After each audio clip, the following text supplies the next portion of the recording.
Oh no! Hello? Hello. I couldn't get my camera to light up.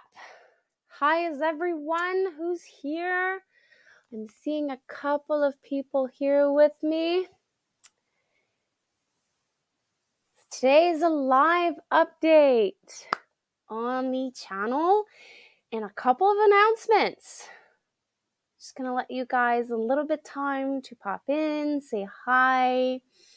How is everyone recuperating from New Year's? Hello, Annie. I mean, not New Year's. We're not there yet. Christmas. How's everyone recuperating from Christmas? Working, not working. I know that I am a little bit struggling because there's a lack of routine. I don't go to bed at the same time. I don't wake up at the same time. So my body mind right now is all over the place. So I think I'm going to have to restart like a certain type of vacation routine that my body can get used to. So that on January 10th, when the kids go back to school, my husband goes back to work, the transition is not that hard for me. I did not indulge that much during Christmas time with food, but I did maybe exaggerate a little bit with wine. I received 2 wine bottles for Christmas, and I opened one, and I've been sipping a little bit of wine every day. But other than that, it's not that bad for me. So if you want to share a little bit of how you're recuperating for Christmas, I'll read you. Before I go into details, I did write some notes because I have many things I want to say. Before I go into details of the channel update and the whipped cream pie all over my face, I just want to say thank you. A very, very special thank you to like Lynn. She invited me on her channel to help me with subs and watch hour. Tracy, same thing, invited me on his channel. I was shout out also on Thorhaven Farm, Darren's channel. And a lot of people shared my playlists. A lot of people shared my channel, shared my videos, have been watching my playlist. If I forget your name, I'm so sorry, but thank you from the bottom of my heart, because I would not be giving this update if it was not from all of you. Every single thing that you've done has helped me tremendously, and I am still 3 out of 4 requirements before I can officially celebrate that achievement. So sub-wise, so we are December 28th. It's 11:04, and my stat says that I'm 1,031. That's amazing. I saw a post that Marilyn from Little Homestead by the Beach sent me around. Hello, Melissa. So Marilyn from Little Homestead by the Beach sent me a post a year ago. I think I was at 300 subs.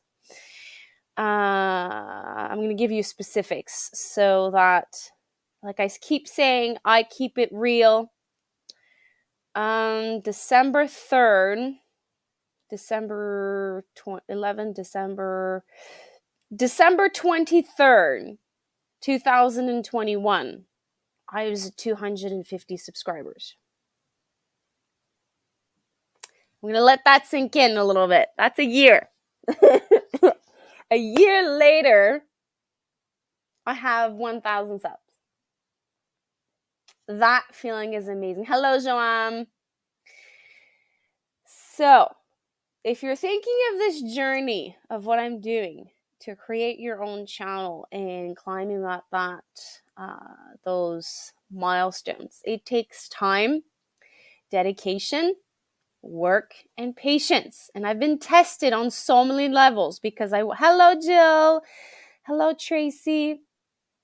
Many times I wanted to quit because in a world of instant gratification, I just wanted it now. People were telling me that in 6 months it was possible, then 1 year it was possible, then 18 months it was possible, and I'm closer to 2 years. When I started taking very seriously YouTube, it was in March 21. So I'm close to my 2-year milestone, and it's almost happening. Now, what about what I'm missing to have my third qualification? Well, I'm close. I'm getting close.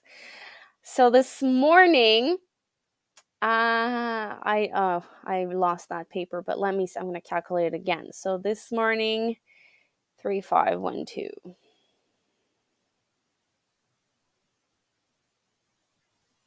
488 hours.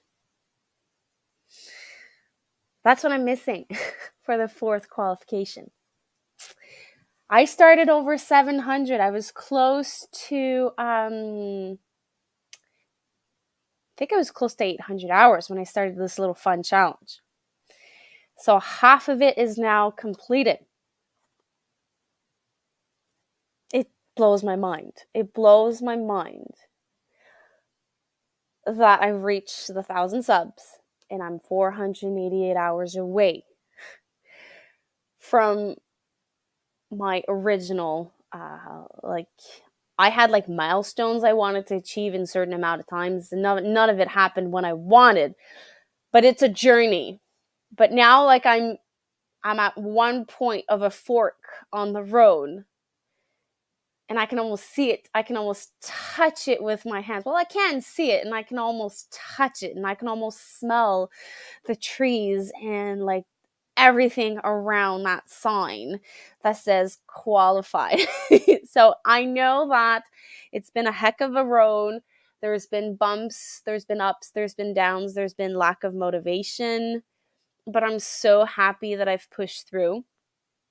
I'm so happy that all of you enjoy my content, because I am a content creator. So whatever I put on my channel, it's for you guys, to inspire you guys, to maybe help with the extra push that you needed to grow a little bit of food on your windowsill, or just to change your mind, change the wind in your life. So again, thank you, thank you, thank you. I don't think I'm going to say it enough. So this is the channel update. If you are new to the channel and this is the first time you watch these pop-up lives, there are many ways that you can help me, and I'm just going to give you like a small recap. So sharing my playlist, sharing my channel, sharing some videos that you think would help out others, like my dip collab that I did, the spinach dip, my caramel that I did, sharing those videos helps. Watch my playlist, thumbs up, comments my video. Just watch at least 50% of each videos to make sure that the AI of YouTube sees that you enjoying my content. And this is all the way that you can help me out. So let me read my notes so I don't forget anything. I said I was having big plans once I was monetized. Like, for example, I purchased a online training for from l'Académie Potagère. It's in French, but since I'm bilingual, it's fine. So it's 12 modules. It's probably going to take me 2-3 months to do, if I can do it all. And then I will be able to test the knowledge and share the knowledge. So this is like, I get something out of YouTube and I am able to full circle give it back to you guys, the learning circle. So that I keep saying this, I'm going to do a lot of training. Once that one is done, I have at least 2 more I wanted to do. The soap, there's at least 2-3 soaps online course I want to follow so I can share the knowledge. And then, am I forgetting anything? I know I keep repeating myself. I said that. So basically those trainings to create content for you guys, also primarily to help me grow more of my food and be self-sufficient more and more on either like soaps, beauty products, and to eliminate certain ingredients in our life that are toxic.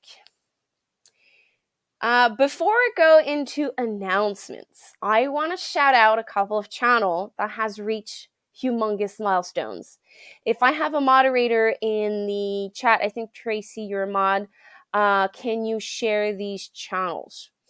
I want to say a shout out to Hickory Croft Farm. They reach a humongous milestone, 3K, 3,000 subs. That's amazing. Thorhaven Farm a couple of days ago, Darren, 2K.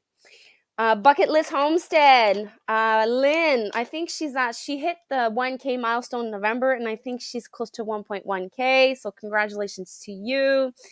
Little Homestead by the Beach, she wanted 200 subs to end the year. She is now over 300 subs. And then Rem's Homestead, 350 subs. Those are humongous milestone, and they help us like get through those bumps on the road. So I just want to give you, all of you guys, shout outs so that you can feel the love. Also, T-Hand 141 Homestead, Tracy, 700 subs. What about you guys? Year-end goals. Like, we're at year-end, like, in a couple of days. Have you written down goals that you've worked so hard to achieve? And if you want to share them, put them in the comments so that I can shout out those achievements, those goals that you have set upon yourself so that you can feel awesome. Did I miss anyone? I hope I did not miss any milestone on our YouTube community. If I did, please let me know in the comments.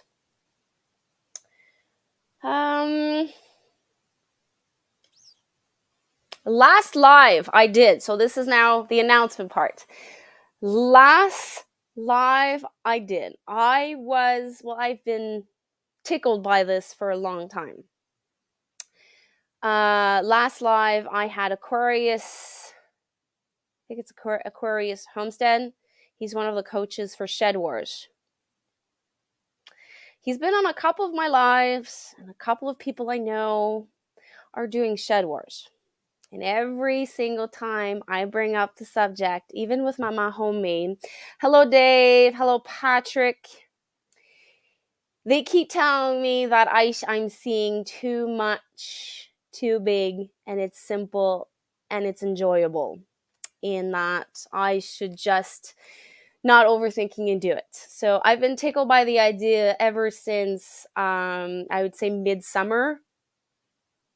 Yeah, midsummer. So I interviewed a couple of people that were doing Shed Wars on the lives, and I talk, like Remy talks to me about it like often. Now that the season's over, we no longer talk about the subject, but I've been tickled by it. So one of the announcement is I will be putting my video in for to try out Shed Wars. I don't know if I will be in Shed Wars, but I will try to make a video to see if I can qualify for one of the coaches. So this will also help me help more people to grow food, regardless of the size of their garden. So that's a huge, huge, huge decision for me. I was hesitant on so many levels, but since I don't fish, I don't hunt, and I barely forage, I'm not going to do it for the competition side. Maybe just like for a tracker of how much I can grow within a year. I'm not going to put pressure on myself. I'm not going to go I'm not going to go 100 miles like to forage some mushrooms. Like, I'm going to go with what I can, and I'm also going to try to take this as a learning experience so that foraging could be added to my knowledge. So I'll start with basics, things I have around the house, and I'm going to organize my garden with that knowledge, that I'll be weighing food and sharing the knowledge. So the competition is going to come second. Sharing the knowledge will be my priority, and sharing the fun out of this will be like higher up. I know it's a competition, but I don't want to see it as a competition. I want to see it as a learning opportunity and exposing myself to more people and share the knowledge I have acquired over the at least 5 years. Thank you for sharing. So Patrick says 20 goals for 2023. Finalize my, it's not toot cellar, I guess it's root cellar, and add 3 clans for chickens. Woohoo! Hello, Dave. Thank you, Tracy, for sharing. Thank you, Melissa. I'm not ready for that at all.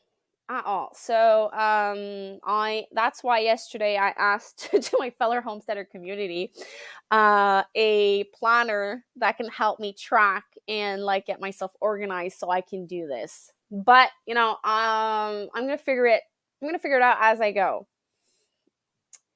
Winter is overtopped. 2 maples to see if they run. You want to try to have maple syrup now because the temperature is going down? I mean, going up. Thank you for sharing. I don't think so. Wait, I'm seeing Hickory Croft, Thor Haven Farm, Bucket List, Little Homestead by the Beach. Yeah, you missed yourself. Tracy, you should share your channel. There's Rams Homestead also I mentioned. Did I see Little Homestead by the Beach? Yes. Hello, Tammy. So I'm not sure if Tammy, you were here when I announced it. I will be applying to do the Shed Wars. I don't know if I will be chosen or anything, but I will apply. Awesome.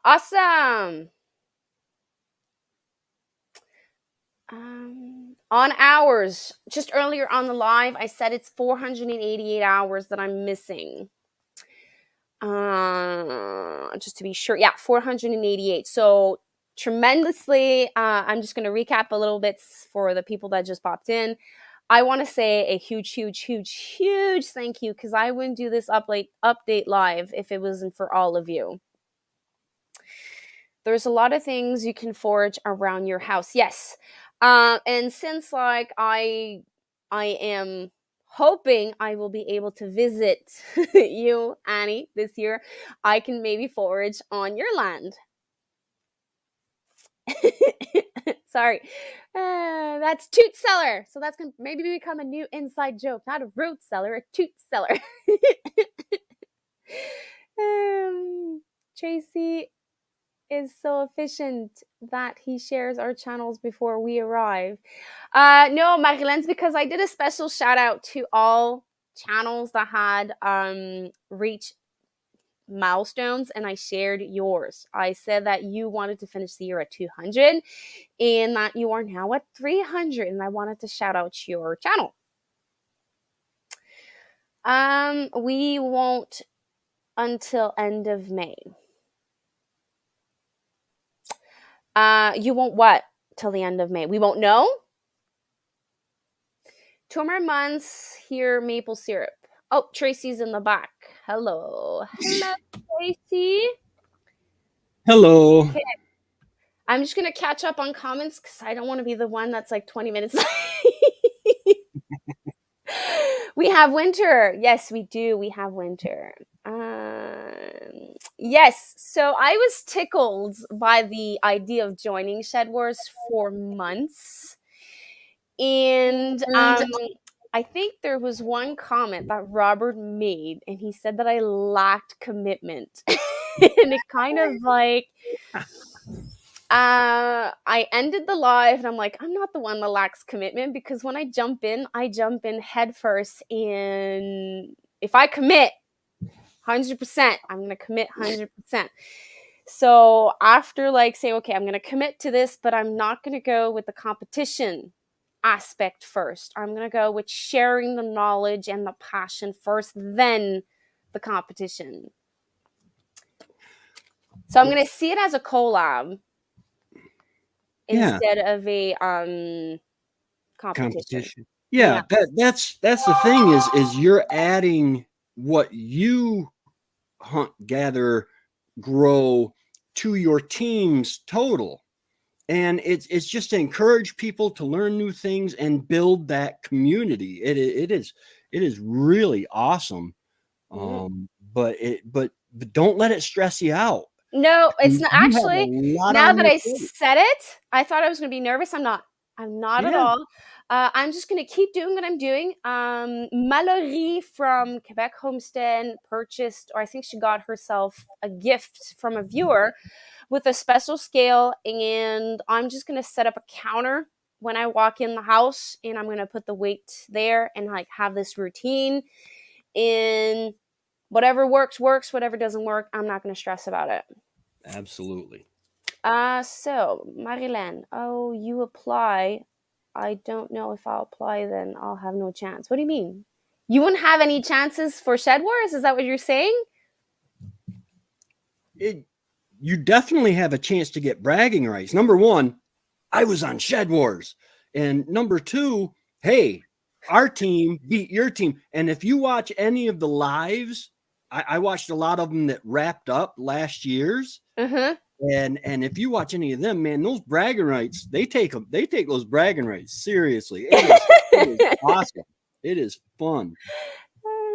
I don't know if I have a chance. I know everyone thinks like I grow 1,000 pounds of tomatoes, but like I've never weighed them, so I wouldn't know. So everyone has a chance. But now you will. And one of the biggest assets, I think of, oh my goodness, I forget her name. Uh, she writes books and stuff too, as well as her Roots and Refuge YouTube. Farm, What's that? Roots and Refuge Farms, Jessica No, Swords, she's out west, but she has a chart that she published of Venison for dinner. how much does it take to feed your family? How much do you need to put up to feed your family for a year? Um, Is she Canadian or American? American. Melissa K. Norris. That's it. Chuck Norris, Melissa K. Norris. I should have never forgot that. She's part of the Pioneer Women Academy. Yeah, she's awesome. She Uh, really knows if her you stuff. sometimes during the year, that PDF you're talking about, she gives it out free. Yeah, I know. I got one, I think. I got one also. So I kind of base my like my original first journals of gardening. I am using her like guidebook, in like it says like for family of 4 you need this much of beans, like bush beans and stuff like that, and then I use that as guidance in the Hmm. I change it up over the year. It's a good book. That is actually part of the garden or homesteading planner. I don't know, there is a book you can buy on Amazon. um Maybe I should add it here in the comments below. uh ba, ba, ba, ba. Melissa K. Norris. No, that's not it. Is that it? Maybe that's it. The Family Garden Planner. Uh, I just need to see the pictures. Yep, that's the one. So I'm going to put the link here if you want to go check it out. Yeah, it is. It is a great resource. Okay, so the And link I'm putting, that's Amazon, is the link of the planner that Melissa K. Norris has. It's a complete book. It's what I've used when I started. But there's also free version on her blog or website. I don't know how you call it, but it's just going to give you an idea. yeah, Uh, it was a lot of help for me when I started. Do you have to have that for the year? What are you talking about, Melissa? I'm a bit behind with comment. Do you have to have that for the year? You're welcome. I am so happy for you. 300 is like a yes, huge milestone. I know it's like little for you, but knowing that I was at that point a year ago, I understand how you feel, and I know you can do it. It's awesome. It really is. Because once the high, when you hit 100, it seems like things start going quick, and then you plateau, and Yeah. then you hit another milestone, and things start going quick, and then you plateau, and it it's just awesome to I watch it. spent the entire summer close to 700. It was so irritating, but it's okay. It's really community over competition. That's when I okay, so this is why I'm not stressed. My mindset with this is community, sharing the passion, sharing the knowledge. If I can bring it to the table and I have 1,500 pounds of food, woohoo! But that's gonna be second for me. This is the only way that mentally I will not put pressure on myself. Yeah, you are better than me. Better than me at what? I don't know, Marilyn, you're pretty great. Like I just want to make sure that I understand what she's saying. Nice hoodie. I like the style. This is for you. Oh, yeah, it's too small for me, but when I wake up in the morning and it's chilly in the house, I just throw it on. Little homestead by the beach. You would get in, just apply. Let them know you want to participate. Mama Homemade Annie, yes, I would love to go see you in the spring like we did last year to do like exchange like we did. It was amazing. Um and I also want to do sausages. Like I was supposed to go in November at her house to do sausages when we were supposed to receive her pork, but like it just didn't work. I think you're going to be really surprised when you start weighing what you produce. I think so. I know that a pound of calendula is going to be huge. Like it's going to be like probably like this big, a pound of calendula, but every little bit counts. I'm going to see it like that. The every bit counts challenge attitude that I had. I'm just going to keep the same attitude, keep it comfy, keep it like cool, no stress.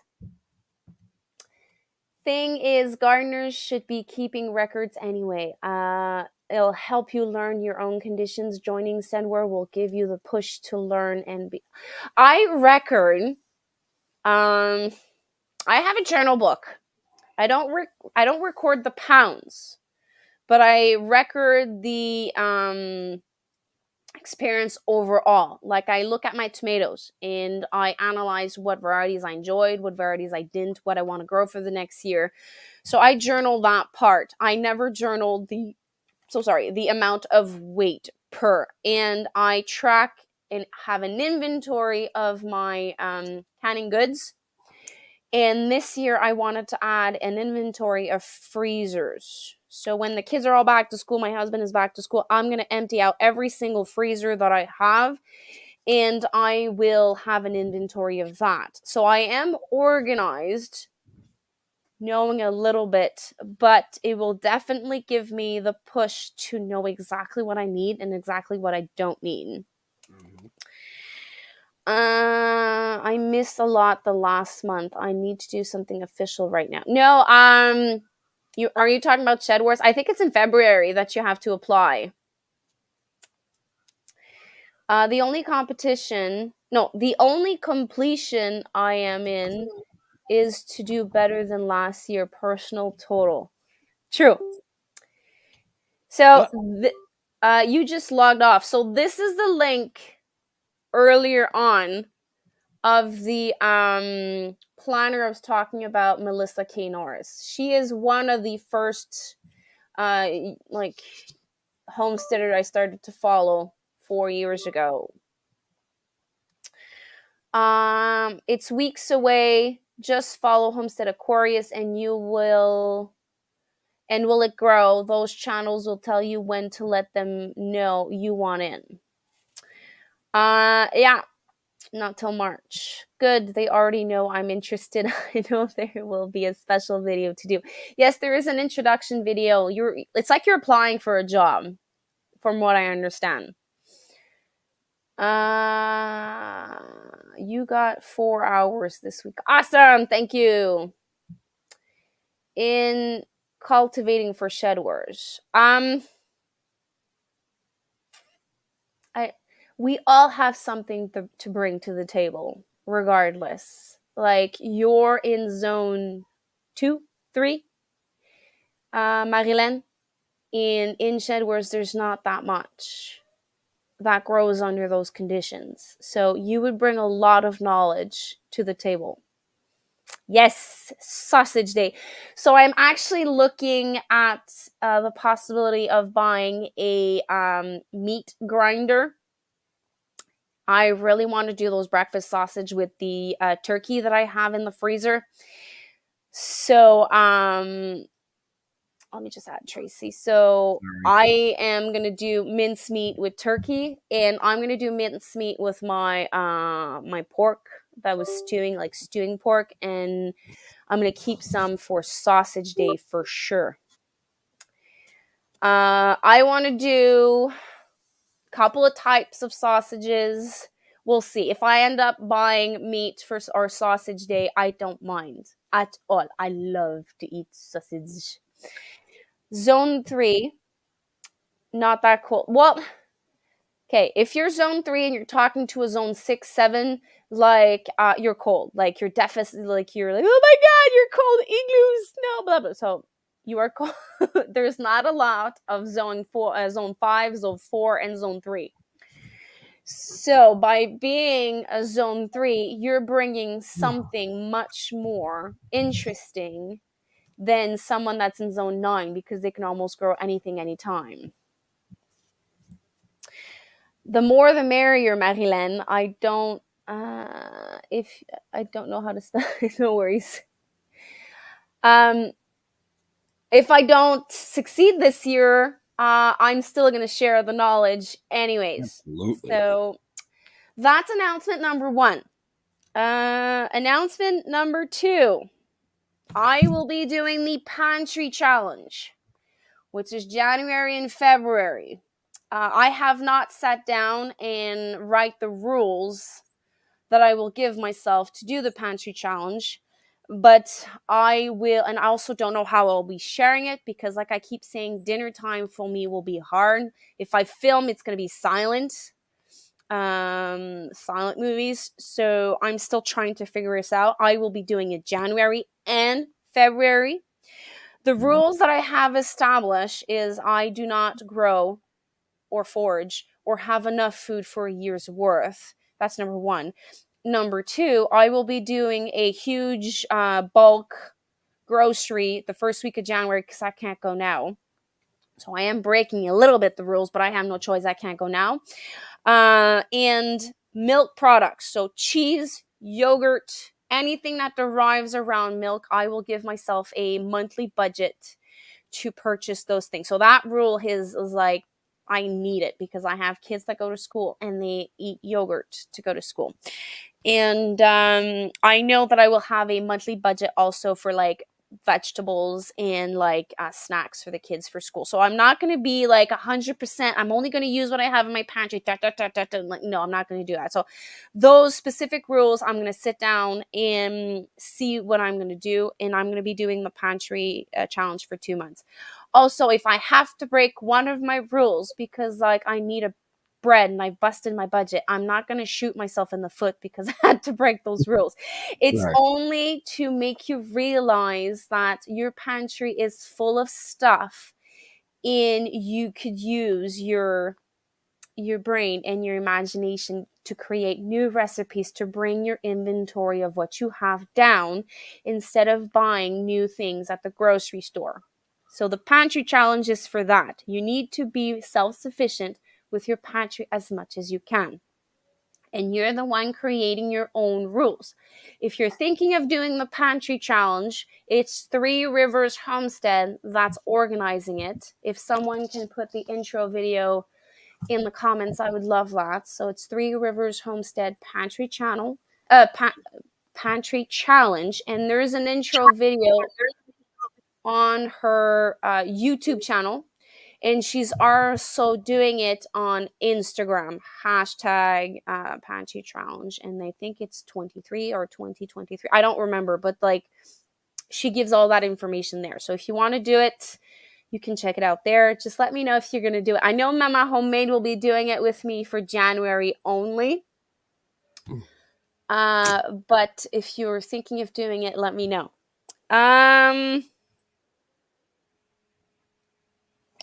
So Mama Homemade, I said it. Move to Essex country, the sun parlor. My greenhouse is 68 Fahrenheit. I have to turn on the fan. Wow. I think I'm gonna try it, but with my own twist. That's the thing. This is what I love about the challenges of Three River Homestead. You're the one that creates your own rules.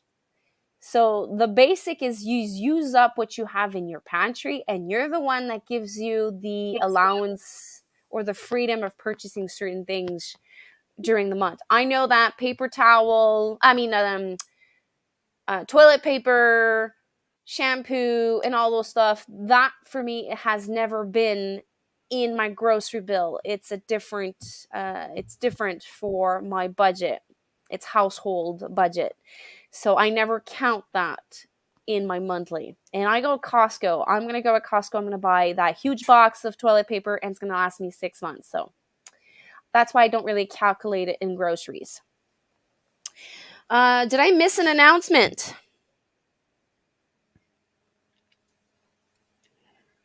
Oh, yes. I want. Go ahead. No, I was just going to say I'm hoping to do the pantry challenge too. Sorry, chickens running caught my eye.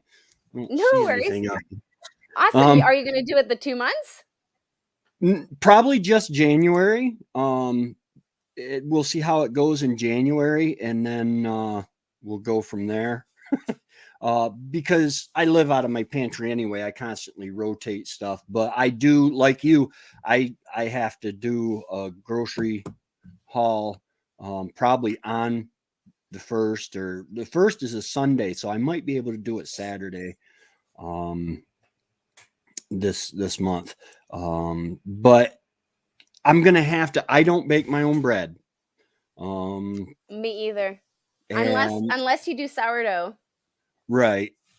And then milk and milk products. And I'll probably just do, because I only eat like one meal a day, and then the rest is just little snacks. But the $50 challenge, I can't do. I cannot do. Here in Canada, prices has went up ridiculous. And like a loaf of bread is $7. So we go through some weeks 4 loaves of bread because it's snacks for the kids. Like I have like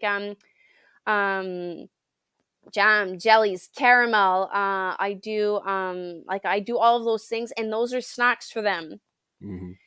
So one day, when the 5 of us are here, Fred can eat 3 slices of bread for breakfast. My sons can eat 2, and then Emilia and me eat 1. That's just for breakfast. And then after lunch or dinner, they want a dessert, and they can finish the bread. So we can finish an entire loaf of bread in one day. Wow. We're 5. So and I have 3 boys in there. So when they're hungry, I'd rather them eat whole bread within like a day or a day and a half than them eating chips and candies. Yeah. So I know not the $50 for a couple and $25 extra for the kids. So that would give me $125 a month. I can't do that. Like there's no way possible I can do that when I have like sometimes 3 loaves of bread or 4 loaves of bread, and we buy cheese and milk and yogurt like crazy. If I had a cow, I probably would say, oh, fine, we're going to do this challenge, and no worries, I'm going to do my own cheese, and we're going to have fun. It's going to be, No. If it was just me and Fred, I would do it because it would be possible. But because of the kids, I can't. But maybe in the next year when I have more things canned, I might consider it. Well, my thing is like water. Okay, I can drink. I do have a reverse osmosis water filter, but it's unhooked. I had to unhook it because it was going crazy with my water pump. My water system is like in a camper trailer Hmm. where when you turn the faucet, the pump comes on and pumps the water. And when you add a small bladder tank to that that's not made for that, it makes the pump just overwork. So I unhooked it. But so I do bottled water. So what I'm going to do is I'm going to stock up. I'll buy, 3 or 4 cases of the bottled water, enough to last me through the month, so that I'm literally using my stocks for Can that. I make a suggestion? Absolutely. I am like I probably I'm hearing Marilyn going like, with her teeth right now. Same thing with me. Bottles of water is one of the worst thing for the environment. Yes, it is. We buy I think you guys is 18 gallons 18 of years. water. Oh, It's about this big, and you put it on a machine. And well, obviously it's electrical, but there are some that there's the half bottle and there's the big bottle, and you can go fill it at a grocery store, and it's right. filtered water. And then the only thing you need is a device on your counter. You don't need electricity for that. And You just press the little button and you put your glass under it. But if you want it to be cold, you just put it in an ice chest or outside for you. Yeah. Um, But you we can refill it. Right. We New York has a well, it's not mandatory, but recycling the bottles. I have actually right now I have 3 bags. I need to take them back of the bottles, and I take them. We have recycling centers. They give me 5 cents a bottle, and they get paid like 7 cents a bottle. Oh, nice. You have So, that for your bottles. Okay. right. So all of, well, except for like my, sometimes I get the bottles of like the Lipton iced tea and stuff. They're not recyclable, but like all my water bottles, soda cans, all that stuff, which I don't drink a lot of soda cans, but it's recyclable. We don't have that here. It goes into my like it goes underground. So that's why I go like when I see people with like like those little bottles. I go like, oh. But like I have a service that gets delivered every 2 weeks, and he refills my bottles for me. And I pay the same price if I would go at the store myself and refill them. And then like these things are humongously heavy. I can't even lift it. So Right. by having that delivery right in my front door, I no longer have to buy bottled water. And those jugs are like they keep you reusing them. They clean them, they wash them, they Mhm. refill them, and they send it. So it's not 100% green, but I'm not putting plastic in Right. like so that's and there's another thing you can do. It's I see that in yoga stations and yoga studios, they filter their water with charcoal and certain types of rocks. So they use tap water and they put it through that filtration, natural filtration water, and they just drink that. But you Right. would still need a water source. See, I use the bottled water. I drink straight out of the bottle, and then I use it in my coffee maker. Everything else I can use my. What I'm a little worried about is I have had coliform Yeah. in my well. Hmm. Uh, so like cooking and everything like that, that's fine. You just need to Um, boil it a certain amount of minutes. well, actually, I've looked into the boiling. Boiling only, you only necessarily have to bring it to a good rolling boil, Hmm. because there are very few, if any, and none that are common, bacteria or spores or stuff like that that can survive at 212 degrees, which is the boiling point of water at my Hmm. elevation. Okay, that's good to know. I have a lot Um, of water shortage here, and I have to boil water a certain amount of minutes. Well, that's what the city suggestions. Dave, don't do this to me. It's about minus 15 right now. he was telling how it's like 63 degrees in his greenhouse. Good luck with your channel, with your challenge. I do hope that you learn a lot from it and you share the knowledge from it and the experience. I bake bricks. Me too. Not bread. Okay, so you guys need to go check out my video that I do with my French baguette. If you guys, well, you guys are off grid, so you're gonna have to knead the bread manually for 5 minutes. But I just dump all my ingredients in my bread maker, not bread maker, sorry, my what's it called? It's not the KitchenAid, it's another one. But anyways, there's a dough hook and everything. And once everything is there, I knead for 5 minutes. I let it rise for an hour or two, and then shape the bread, let it rise for an hour or two, and bake the bread. I've never, ever, ever, ever made it wrong. And it's a French soft baguette. And the only difference is that it doesn't toast as like regular bread. You just need What's the title of that video? It's a garden tour and a French baguette. It's a vlog. It's this summer. Garden tour. If you can't find it, I'll send you the link. What do I do? Hardening those ceilings. Let me see. I know I shared it in my recent videos. Late summer garden tour, sharing my favorite varieties, my favorite cooking Late book. summer garden tour. No, that's not this one. It's the other one. Harvest basil. Quick French bread. So it's the one on July 13. This one. July 13. Well, that just says 1 year ago. Look at the thumbnail. Oh. Okay, you're standing there. I'm letting go. My garden is full of weeds. Quick French bread.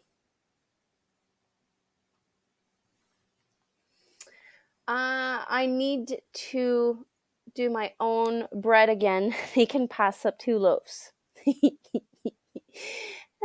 Wait until the boys are teens. No, don't tell me this. Don't do this to me. They're like, I have one that's close to being a teen. Don't do this to me.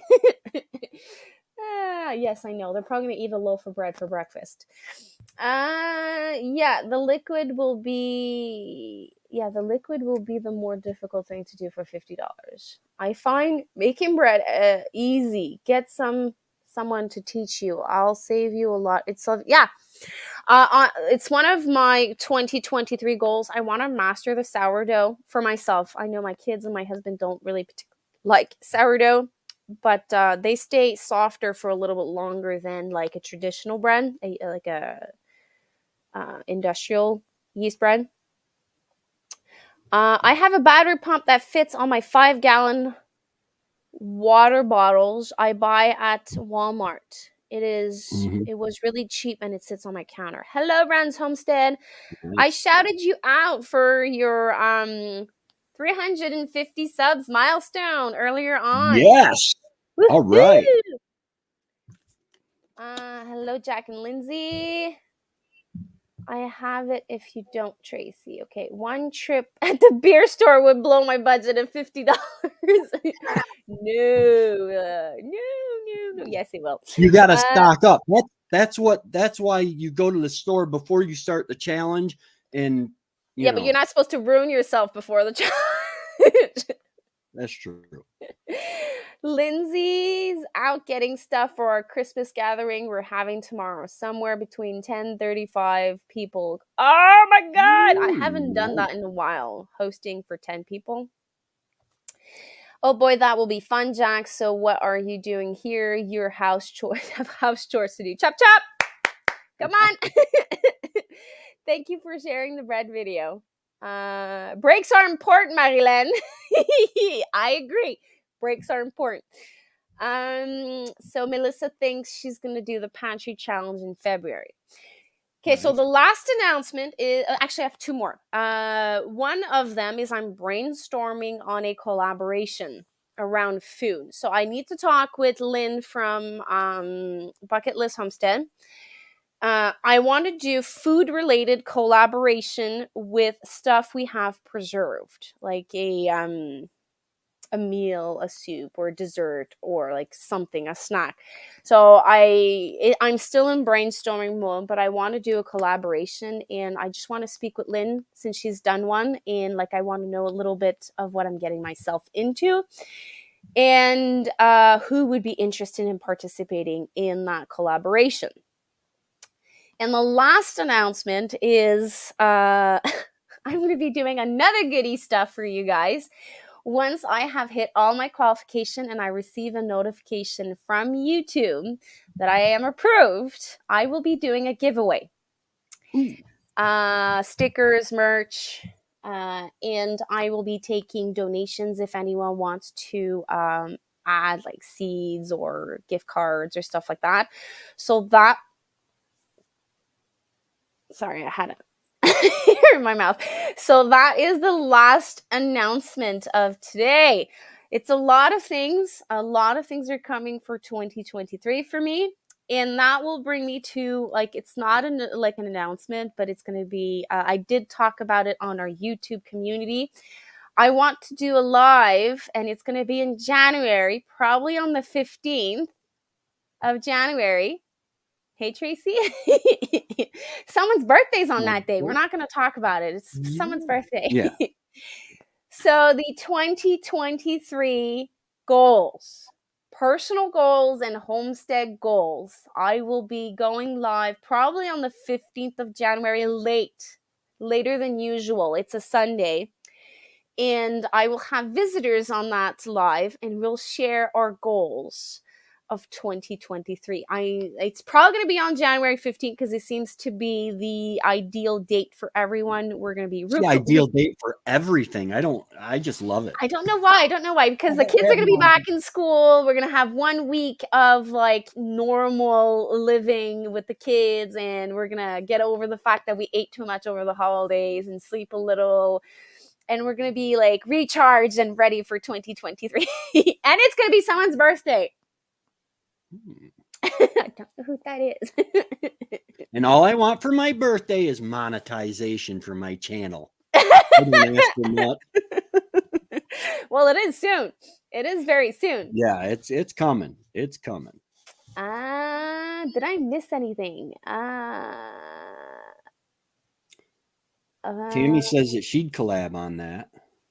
I think I'll try the pantry challenge in February. Breaks are important. I will have a greenhouse video. Oh, nice! I have to catch up on you guys' channel. I'm like a very bad friend.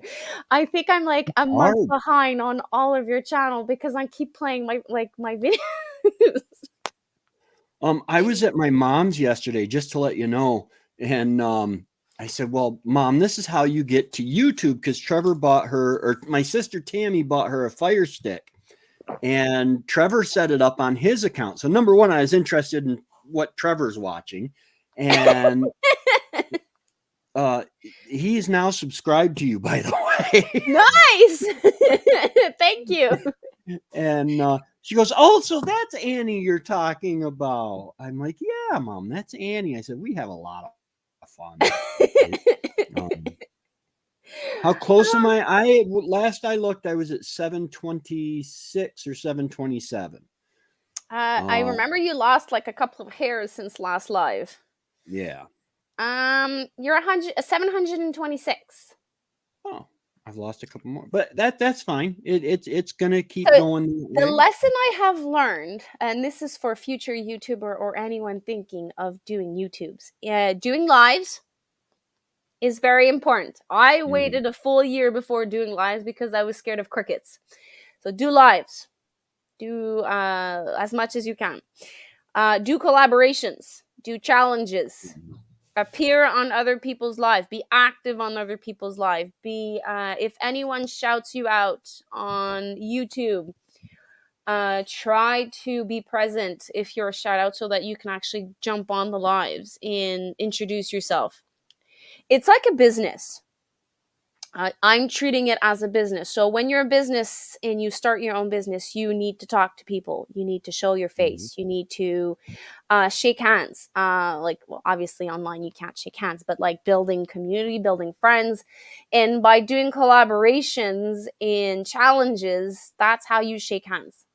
That's how you meet new people. Yeah. And you don't know, you might meet the person that will introduce you to your niche, to your community, and then you will skyrocket. The collaboration I did with the in August, Every Bit Counts challenge, I was plateaued all summer and I reached 900 subscribers.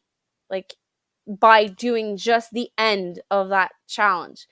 So it helped me tremendously. Kissing hands and shaking babies. Okay. I don't suggest the shaking babies part. Kissing hands, maybe. Soothing babies, maybe, but not I went I I went to a CPR class uh, and hold on. oh Hold yeah. on. I'll be back. My daughter's knocking at the door. Okay. I went to CPR class and it was on the nurse on the actual medical professional level because that's what I basically sat in with the hospitals one. And we had a pediatrician come in and she was a pediatrician. This is no joke. And she picks up the doll and she goes, "Are you okay? Are you all right?" And shook the baby. I'm thinking she might have been just joking. I hope she was just joking. It was uh you just oh no. Dave Knight just copyrighted Back to Basics Homestead. Oh, that is mean.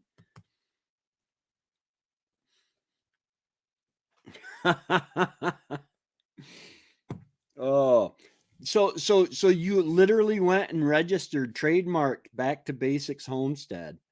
Wow. Um, just to let you know, she capitalizes them, so that copyright would actually may not apply to her channel because she capitalizes the BTBH. Um, Sorry about that. My son came to see me and he wants to go somewhere. So I just need to take care of something. Marie. that's fine. I just told the story of when the pediatrician shook the doll at the CPR class. Oh, God. He said, "Are you okay? Are you all right?" And we're like, "Yeah, don't do that." No.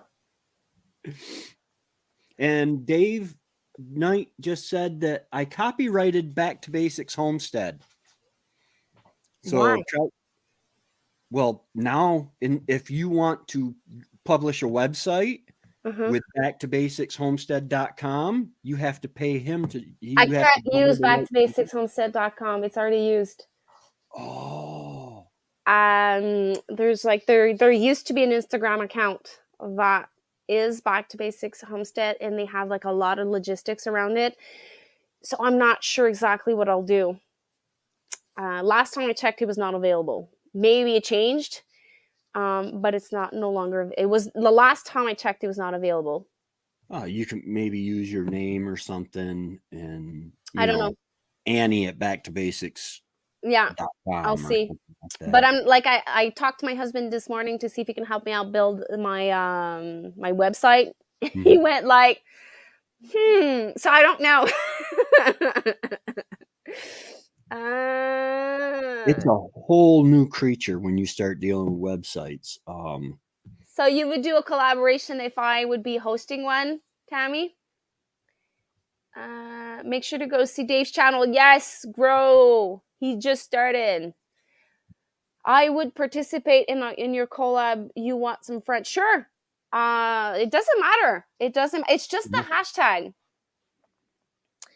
Yes, you need to get out of your comfort zone and film. It's been like 2 months. I don't follow videos. Sorry. Don't worry. We're all busy. We all have lives. And don't feel bad. Yeah.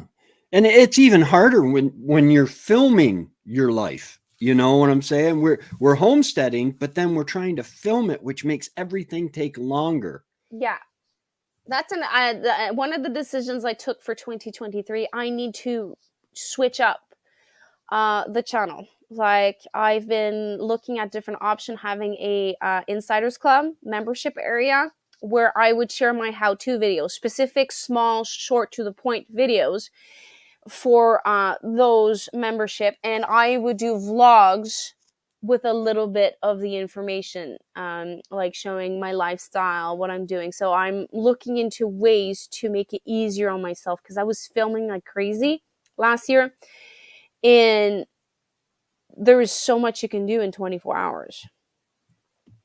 And I don't know, like I'm still looking into different options. I'm talking to different YouTubers to see the vibe I want to take the channel, but I don't want the regular viewers outside of the Insiders Club feel that I'm not giving 100% of myself. So I want to find like the balance in it all. Yes, I think that was what I should do. Yes, you definitely should do it. I just copyright. You have music on your videos. Yes, I do. Um, I don't know what you mean. Back when kissing babies was popular, I was kissed by Lyndon John, the vice president. Hoo la la! Lyndon Johnson. Wow. Wow. How was it? I don't remember. I was too little. This is a new face. Get to the farm. He he he. Hi. I'm guessing that was hi. Can you get to the farm? Hello, Darren and Bridget. They have. Sorry, I got He sidetracked has. with another comment. Hope everyone's doing good today and God's. Yes, definitely, definitely. I know that they have to come out at one point. The sun has to come out, but it's still snowing. Now he can copyright strike you. I hope he doesn't.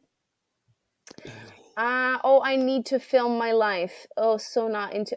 There's things that I choose not to share, because personal space, personal life, and I don't want that.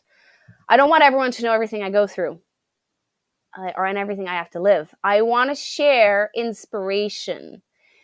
So I decided to share a certain part of my life, but that doesn't mean I'm going to share all of my life, because usually Right. you do that with your loved ones, your close loved ones, and your family.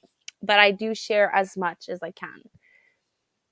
It But there's kind of, sides of my house that you will never see for sure. it took me months to film the off-grid cabin tour where I showed the whole cabin all at once, because, well, I clean this part and then a few days later I'll clean that part, and Well, because I'm in Pepperidge, like I've started renovations ever since we moved in, and because of like we 5 years ago we were on such a short budget that we would start and we had to stop like within a couple of days. So the first year wasn't so bad because I still had salary coming in, but as soon as I lost all of my income, everything was divided in four. So if we had $5, I had to divide it in four. Like, one was for groceries, one was for the kids, one was for the renovation. So we would start something and we would never really finish it. So we have so many unfinished, rough projects. It's ridiculous. I did have a comment on Instagram that they said that my house was a total disaster because within the last 5 years, you keep seeing the same patches on the wall. They're not fixed. I'm like, there's a reason why they're not fixed. It's because I can't afford to fix them for now. yeah, it's But shelter, it's warm, I have yeah, everything I need in it. well, renovation, the rough is not that expensive. It's never Right. the rough that's expensive. Well, yes, obviously it is expensive, but the most expensive renovation aspect is the finishing touches. Yeah. And we prefer putting everything rough first, and then once the money is like a little bit more loose, that's where we are going to finish it. Yeah. I've always been function over form. Wendy was the decorator, and she was my reasoning for finishing stuff up. And even then, I didn't do a great job on some of it, but it's, you know what? It gives me privacy when I need privacy, heat when I need heat, cool when I need cool, protects me from the elements. I'm good with it, but I'm Well, not going to show it off. we plan on selling the house. So, yes, it is functional. Yes, we have heat in every single room right now. We added heat. I have heat in my bathroom. Oh my Oh, God, I have so heat in the important. bathroom. That's so important. Especially when like there was no walls and it was right next to an open like a door. So kids would leave like a little crack open in the door and you would go do your stuff. And I had that cool vent under my butt cheeks. Not fun. So now I have a wall and I have heat in a bathroom. It's priceless. But like one day when we want to sell the house, unfinished rough renovations will make you lose lots of value to your home. So we need to do those things if we want to sell the house at the price that it's valued, or we're just going to get maybe $30,000 less because every single room in this house, except 2 bedrooms, was renovated. Yeah. So there's no choice. Oh no, I hope, well, first, I do hope that your neighbor knows what he's doing because it's a live wire. A live wire can be very, very, very, very, I'm going to say it again, very, very, very, very, very dangerous. As soon, we had an accident once here where Fred's truck's boom hit a wire. We didn't do anything. They came and they fixed it. We paid them to fix it. There's no way I would put me or my husband or my kids near a live wire. Yeah, my brother-in-law was electrocuted. I mean, he survived it, thank God, but he's in the hospital for quite a while. He was up on a boom truck, I guess, and got too close to, didn't touch the wire, but got too close to it, and it burnt his arm where it went in and his foot where it went out. It was horrible. I hope he learned his lesson. Yeah. President Harrison visited my country, and okay, I don't think you were born at that time. If you were born in 1813, you look amazing. Amazing. I was laughing at Dave and I's copyright joke. No worries, I didn't take it seriously. Same here. My channel is just gardening. I would say mine is mostly gardening, but since in the winter I can't really garden, I transformed it into homesteading. So the homesteading lifestyle. So this is why you're seeing a lot of my kitchen lately. There always hope. We went from minus 40 Fahrenheit to, oh God, that's too cold. Way too cold for me. The only place the gods smiled on for Christmas was Newfoundland. It seemed calm and sunny.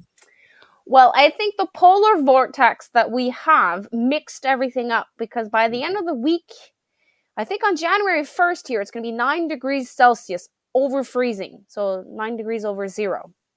And it's going to be raining Thursday, Friday, and Saturday. So I'm like, polar vortex kind of screwed up everything for us. That's in Montana Rockies. We were happy to get the huge ice blocks Out of our truck. Still hearing the chainsaw, so all's good now for now. I hope, I'm going to pray for him that everything goes well. He is taking a lot of risks. Most important room to have heat in, the bathroom, kitchen number 2. Yes. In the bedroom, if you have a partner, there's no need for heat. If you don't have a partner, you might need heat, or a dog, or a cat. Yeah. Wendy and I, the first few months that we lived in the house, we didn't have indoor plumbing, so we had an outhouse, and it wasn't but a couple months, and we were making other arrangements.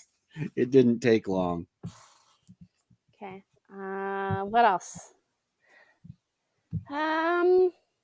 Either got time or money, but never both. Everyone's house is messy. They just don't admit it. I have 3 kids. If I like go all out, clean my house like my mom used to do, I would be only doing that. That's all I'd be doing. Cleaning, cleaning, cleaning. That's all I'd be doing. So I have accept that my house is pure chaos. The only thing I don't accept is like floors that are dirty. So if the floors are dirty and like the bathroom's dirty, I just do what is necessary so that my house can be livable and like not too much cluttered. But I'm not gonna pass the broom and the vacuum and wash my floors every single day. That's not me. Mm-mm. And I did do one thing. I decluttered the toys of my kids. So now new toys came in, new toys will go out. So there will be the same quantity before Christmas. Mine is a disaster. There's always been 5 kids messing it up. So I love on Instagram where they say that we need to make old kitchens in again. Chaotic houses with toys everyone in again. Like the Instagram perfect picture of a house, a family, a garden needs to stop. Life is pure, it's an avalanche of pure chaos and love. And it just goes together. If you want if you want your house to be cleaned, you can only have those 2 things: a family that loves you and like pure chaos. And then there's like a house that's like really clean. So if you have just this one, you're not gonna have the 2 others because you're gonna spend your entire day cleaning your house. I refuse to do that. I have better things to do, like cooking, baking, canning, growing food. Yeah. I That's was not. why houses. Oh, I'm sorry. No worries. That's why houses used to be a lot smaller, the Yeah. cabins and stuff, because you weren't in them a whole lot. No. You slept, took shelter, and ate maybe, but the rest of the time you were outside working back in the day. No. Well, I want a tiny house, and I think Annie also wants a tiny house from Mama Homemade. The only thing I want big in a house is my kitchen, my pantry. If I can't have a kitchen that's big, I want an outdoor kitchen, like a 3-season outdoor kitchen that I can cook. And I want a root cellar that's big and a pantry that's big. My bedroom, when I say how big my bedroom is, it's 11 by 11. We have a double, so it's not a twin size, it's a double size. We don't have queen, we don't have king, we have a double. And every time I say that the master bedroom is 11 by 11 and we have a double size bed, people are like, that's small. My room is 15 by 15. Like, what do you do with all that space? Like, you fill it with more stuff so it doesn't look empty. We when we moved to the smaller house, because my whole house is 32 by 32. When we moved from the house in Port Leyden here, we left everything that we didn't absolutely need there for 2 years. It made it a lot easier. Well, for a year, I guess it was. Made it a lot easier to go through and throw stuff away. I haven't used this in a year. I haven't used this in 2 years. And it made it a lot easier to downsize, even though we have way too much stuff. I'm in the process of doing that. Decluttering my house is one of my my goals, personal goals. What else did I miss? I'm going to see if everything is going well. It should go down soon. Okay. Well, let me see if I said everything I had to say.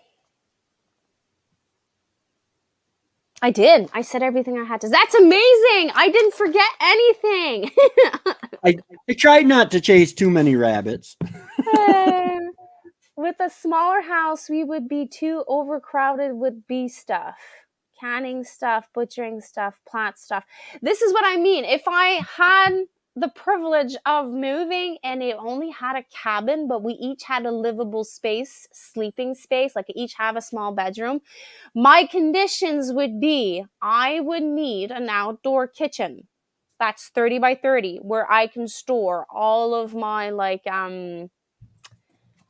my canning stuff, my butchering stuff, like my canning supplies, and I would add it to the side of the kitchen and make sure that I can heat it, either with a wood burning stove or something, so that all of that thing, all those things would be in that kitchen area.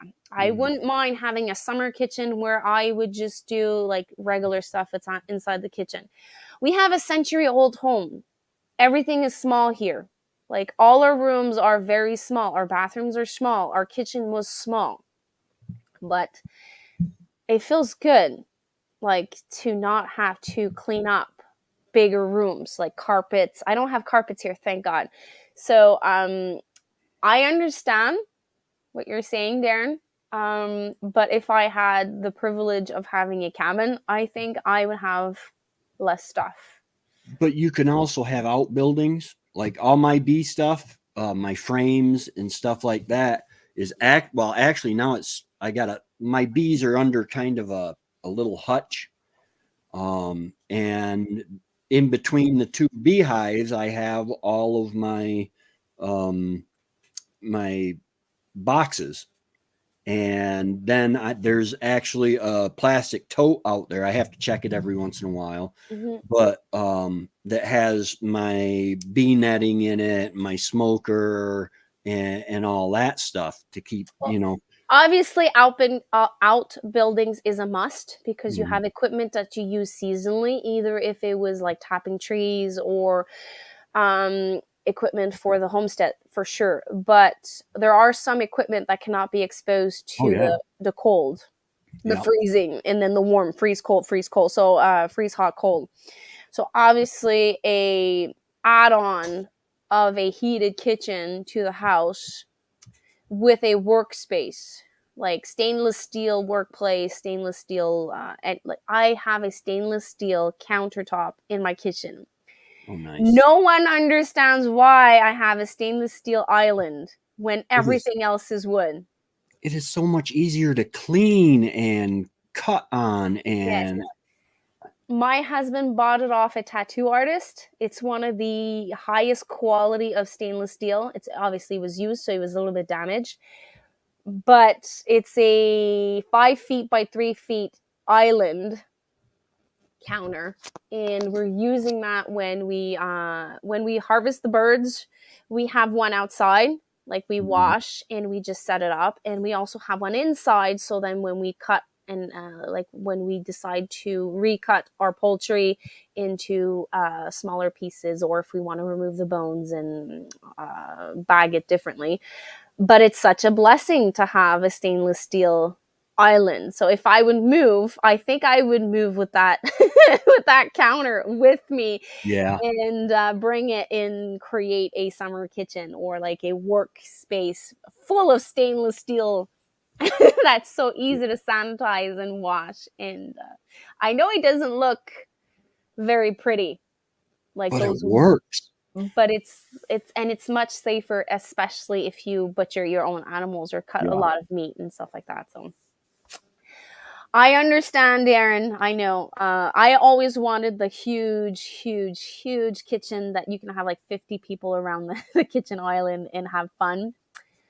But being a stay-at-home mom and a homesteader, that changed me a lot. Uh, we actually have a 55-gallon drum that I will take in the winter. I put all my summer clothes in a plastic garbage bag, and my winter clothes, except the heavy stuff, I Hmm. put in the and it's one of those barrels that has the latch on the top, the Hmm. ring that goes around it. Yeah. And then in the summer, I switch them out so that I have, well, I'm supposed to switch them out. In reality, there's a pile in the bedroom of summer clothes right now. But you know. I used to have that, but as I was getting into this lifestyle, I had to make many sacrifices, Mhm. and getting new clothes was part of that sacrifice. So my summer clothes was my winter clothes, my winter clothes was my spring clothes. So I just add more layers. This year was the first year that I took my summer clothes, went through all of it, donated what I no longer need, and the clothes that I wear is mainly clothes that was handed out to me. Like my Mhm. mom would bring me pouches, and like neighbors would give me out stuff, and I would just pick and choose whatever fit me. But it was never really like, oh my god, I want to buy this shirt. I really love this shirt. It was like the shirt was given to me. So this year, I was invited to a secondhand store. You could fill a garbage bag for $20. Wow. Not the industrial size, like maybe Right. like a five, Yeah. like a little taller than a 5 gallon, and whatever fit in it, like you could shove so many things inside. You pay $20 for it. So I'm like, okay, so $20, Absolutely. I can fit that in the budget. So I went, and I now officially have a winter. I have three drawers and an extra drawer on top. That's all I have of clothes, and I went through all of my clothes. Everything that I no longer wear or no longer like, it went to donation. And I now have like flannel shirts and winter and fun clothes that I love, and it only cost me $20. Yeah. But it's something I have to figure out now. I have to find space. There's no Mhm. space in a century old home to fit my summer clothes. Well, So yeah, that's, because think about it. A century ago, a century is 100 years, yeah, right? Yeah. And they would have their go to meeting type clothes, their good clothes, and then when they got home, they changed right out of them and put on their work clothes. A woman might have two or three dresses, yeah. um, and a man might have like They had their one or Sunday clothes also. yeah. Um, and I've tried that, and then once I get stains, because I am horrible at making stains, I'll take that pair of pants or whatever and make it work pants, and then Yeah. I get to throw out a pair of work pants that are ripping out or whatever. That's why I loved growing up. I had a uniform for school. I had 5 days a week with the same uniform. Obviously, it was not the same pair of pants. I had three pairs of Right. pants, seven shirts, 10 pairs of socks, and all I had to do was open that drawer, back, back, back, cloop, everything was done. And my weekend clothes, I could pick and choose whatever I wanted. But once I became an adult, I kind of like, oh my God, I can wear all the clothes that I want. And I fell into the trap of buying all these things. Yeah. And I should have stayed with the minimal Yeah. lifestyle. But we all have to learn. It's a Well, learning curve, life. yeah. My brother's like, I have a pair of work pants. They're tan work pants. They're Dickies. They have the cell phone pocket and stuff down on the side for pencils and stuff. I And he love says, those. I love the side pockets. yeah. And he says, Tracy, he says, I don't want to be nitpicky, but you've been wearing those pants for, 3 days now. I said, Trevor, I've been wearing this pair of pants for a day and a half now. I said, I have another pair of pants exactly like The it. same, yeah. If women, I need to speak to the people designing the clothes. If women's clothes could come with a side pocket Any pockets. Oh, it used to frustrate me so much when you say, Tracy, I don't want to put this in my purse because my purse is too heavy. Can you put this in your in your pocket? pockets, yeah. What's wrong with your pockets? Well, these pants don't have any. And I'm like, why? They It, started doing leggings with side pockets. oh, I hate yoga pants. Why? They draw too much attention from me. Well, Pure uh, honesty. I used to be they don't like jeans don't fit me. I am 5'4" and 3/4, and if I want every pair of jeans that I buy are too long, first of all, so I have to cut them. And then if I want them to pass my hips, I have to buy a size or 2 size bigger so that they pass my hips. That was even before I had kids. And then I have a small waist, so they wouldn't fit me at all. So I had to wear men's jeans all my life because I don't know why, men's hips and waist are almost the same size. Mm-hmm.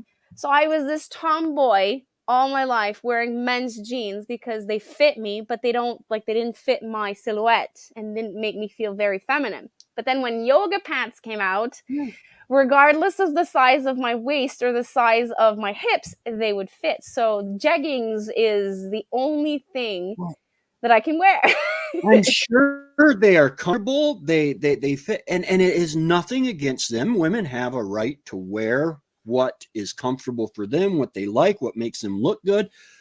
They do too good of a job making the how do I say this without sounding like a pervert? Well, You know, they they definitely draw your attention. highlight certain aspect of the woman. Right. And today, women love exposing certain places, certain areas of their body because they feel either comfortable or they feel the need of showing it, and it draws a little Mhm. bit too much attention. That's what you're trying to Yeah. say? Yeah. And you know, my I just it's nothing against the woman. They're not doing anything wrong. They're not inviting unwanted attention, but I try not to give Yeah, that creepy vibe, you know?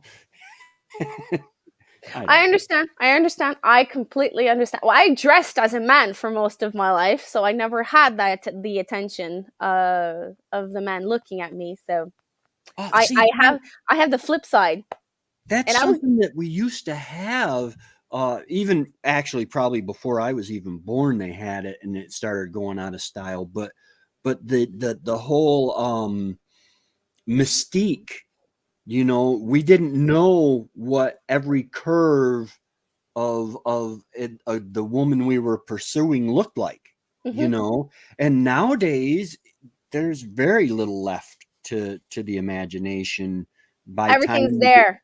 Well, it Yeah, depends on the woman or the man, because now right. men actually does it. There's nothing to discover, or Yeah, almost nothing to discover. Yeah, I understand. I understand. yeah. That whole Christmas morning excitement of unwrapping a package is like, man, All gone. yeah. I understand what you mean. Well, I didn't have that because I was wearing clothes of men. So, uh, it's funny that the people running after riches generates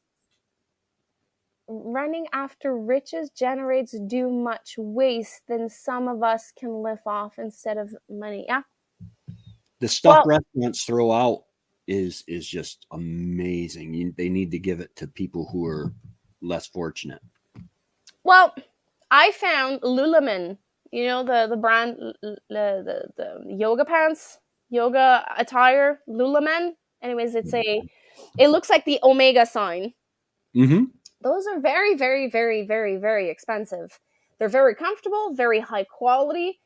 And I went to the thrift store at the time where I bought the bag for $20, and then I was like, I was going through the yoga section, and I'm like,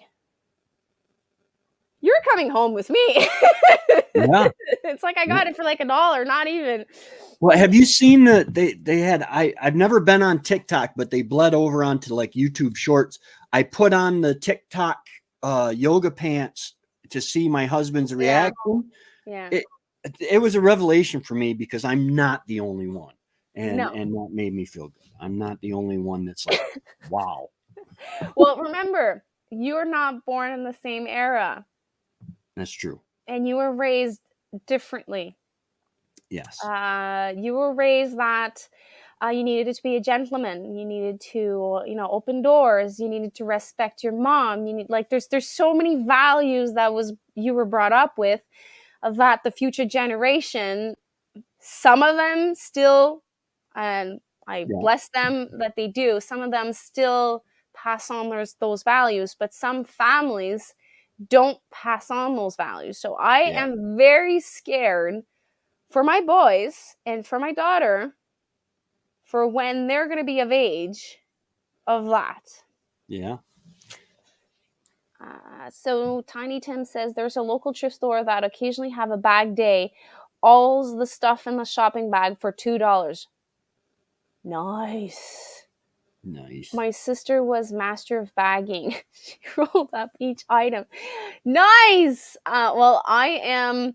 When that day is coming again, I'm going again. Like, my husband needs some home clothes because he has also a uniform. Mm-hmm. And like at certain point, like he's always wearing his uniform even on the weekends because he doesn't need that much clothes. He always wears a uniform 5 days a week. So when he saw me come back with that big bag, he's like, so when's my turn?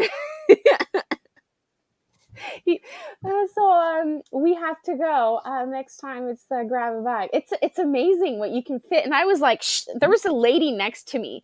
She was shoving like everything in her bag and like it ripped. So she went back to the cash register. She's like, my bag ripped. So she got a second bag and she ripped her bag so many times. But I can tell you, her bag was like snug fit. There's nothing that could like fit in there. Home Depot and Lowe's, they tried I forget which one it was, but they tried like a everything you can fit in a 5-gallon bucket for $10. And they lost so much money because drill bits and power tool, there were certain things off limits, but they still lost a lot of money on those. Of course. It amazes me how many men don't open doors, pulls out chairs, wear their hats. Yeah. Values. Those are values that were handed down generation after generation. But there's I don't know what happened because opening doors, I open doors. I'm a woman and I open doors. Like technically the door should be open to me, but I feel that I need to show that opening doors, that little gesture of attention brings so much light into your day. I was going to the store the other day. The man was before me. He was five feet in front of me and he heard me. He turned around. He saw I was there. He left his place. He opened the door for me, backed up behind me and let me through. You know, he was there before me. Technically, he could have just opened the door and continue his day. He didn't do that. He went he took 5 seconds more out of his time, opened the door for me, let me walk in, and then he came in. He lost 15 seconds of his time, maybe a minute of his time. But then I turned around and I smiled at him and I say, thank you so much. Like, that's so generous of you. You didn't have to. And he said, my pleasure. You're welcome. Have a nice day. So 1 minute. And it put so much sunshine in my day and so much sunshine in his day. And all he had to do was open the door for me. The sidewalk rule. Yeah, no one understands that one. Yeah, you walk on the outside, not because she needs protecting. Okay, there are women that would just beat me into the ground, but because it's not that they need protecting, it's that I want to protect you. Yeah. Yeah, rolling up clothes. We learned that in the military. Well, I think that the generation you were born probably like in the 70s. 71, yeah. Oh, you're born in 71? Mm-hmm. My husband is born in 71. Sorry. He's born in April. Good year. What can I say? Good year. So 70s, the values were different. 50s, the values were different. And there's a reason why the sword of a man is on a certain side. And the woman is on the other side, so that he can take out the sword so he can protect his woman. Not because he feels the need to protect his woman, it's because he wants to protect his woman.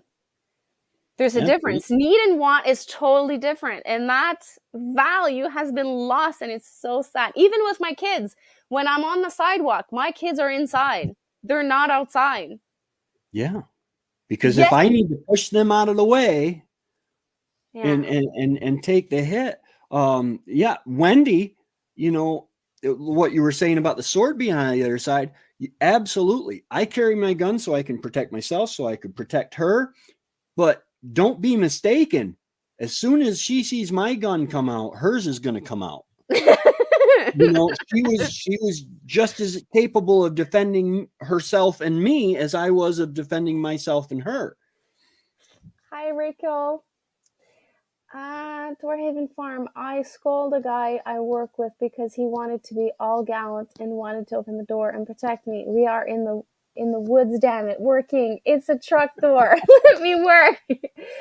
Yeah, I opened the door for a lady when she got mad. Okay, I'm just gonna go like this. She got mad. She was probably a feminist, but she was in a wheelchair. I was just, oh, okay. Right. So she had a small chip on her shoulder. She'd probably had people babying her before, and she didn't like it. Yeah. Okay. But still, if I see I got in a similar situation. I offered my help to someone and she threw a fit at me. So now what I do is I ask the question, do you need some help? Would you like some help? Should I open the door for you? That puts you in a position that if the person says yes, thank you very much, I need your help, you open the door. But you can also get in shit for that anyways. But at least if like you're not going to put the person in a position that she's not deciding. Like if the person does not want help, no worries, I'm going to go on with my day. I'm not going to let this stain my day. Yeah, absolutely. I love when guys open doors. Yes, me too. My husband did that all the time when we started dating. Now, we have so many kids that I enter the car without him opening the door for me. But that's one of the things I loved about him. He was an old soul. He was a romantic. We have to work on, now that we have 3 kids, we have to work on that. But when I met him, he was such a romantic. He bought a certain type of paper that was made by hand, so he can write poems on them. Oh, nice. And like he would go online because like he's terrible at writing. He can speak very easily, but he makes so many mistakes when he writes. So he would look up poems online and he would write them on a piece of paper for me. The ones that meant the more to him. It was such a cute thing. I would come because we worked at the same place. Like very long time ago, and he would leave it on my desk like in the morning. Like I would drive, he works at 5:00 in the morning and I work at 8, so at 8:00 when I arrived he already passed at work and he would leave me these notes. That was like 14, 15 years ago. I lost track. Happy New Year. Yes, Happy New Year. From Kansas City, Philippines. Ooh. See, I like it because where did the comment go? See, I like it if you ask if I need help, I will say no. But just that's the thing. If you're gonna do it, you're gonna ask the question and you're gonna insult someone, and then you're gonna open the door for someone and you're gonna insult someone. So you're gonna there's a side of there's a losing side on both action.